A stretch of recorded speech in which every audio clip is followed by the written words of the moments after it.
ladies and gentlemen. The very word secrecy is repugnant in a free and open society, and we are, as a people, inherently and historically opposed to secret societies, to secret oaths, and to secret proceedings. We decided long ago that the dangers of excessive and unwarranted concealment of pertinent facts far outweighed the dangers which are cited to justify it. Even today, there is little value in opposing the threat of a closed society by imitating its arbitrary restrictions. Even today, there is little value in ensuring the survival of our nation if our traditions do not survive with it. And there is very grave danger that an announced need for increased security will be seized upon by those anxious to expand its meaning to the very limits of official censorship and concealment. That I do not intend to permit to the extent that it's in my control. And no official of my administration, whether his rank is high or low, civilian or military, should interpret my words here tonight as an excuse to censor the news, to stifle dissent, to cover up our mistakes, or to withhold from the press and the public the facts they deserve to know. For we are opposed around the world by a monolithic and ruthless conspiracy that relies primarily on covert means for expanding its sphere of influence, on infiltration instead of invasion, on subversion instead of elections, on intimidation instead of free choice, on guerrillas by night instead of armies by day. It is a system which has conscripted vast human and material resources into the building of a tightly knit, highly efficient machine that combines military, diplomatic, intelligence, economic, scientific, and political operations. Its preparations are concealed, not published. Its mistakes are buried, not headlined. Its dissenters are silenced, not praised.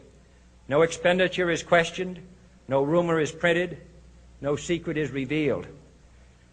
No president should fear public scrutiny of his program, for from that scrutiny comes understanding, and from that understanding comes support or opposition, and both are necessary. I am not asking your newspapers to support an administration, but I am asking your help in the tremendous task of informing and alerting the American people. For I have complete confidence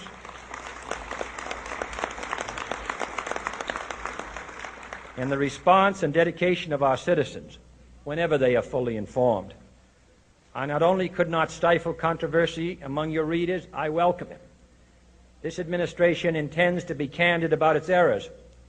For as a wise man once said, an error doesn't become a mistake until you refuse to correct it. We intend to accept full responsibility for our errors, and we expect you to point them out when we miss them. Without debate, without criticism, no administration and no country can succeed, and no republic can survive. That is why the Athenian lawmaker Solon decreed it a crime for any citizen to shrink from controversy.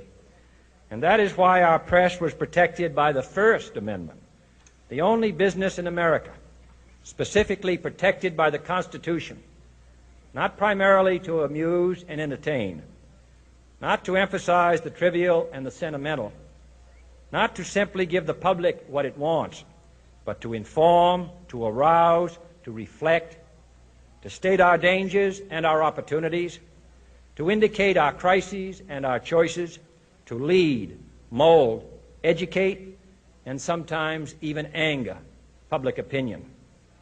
This means greater coverage and analysis of international news, for it is no longer far away and foreign, but close at hand and local.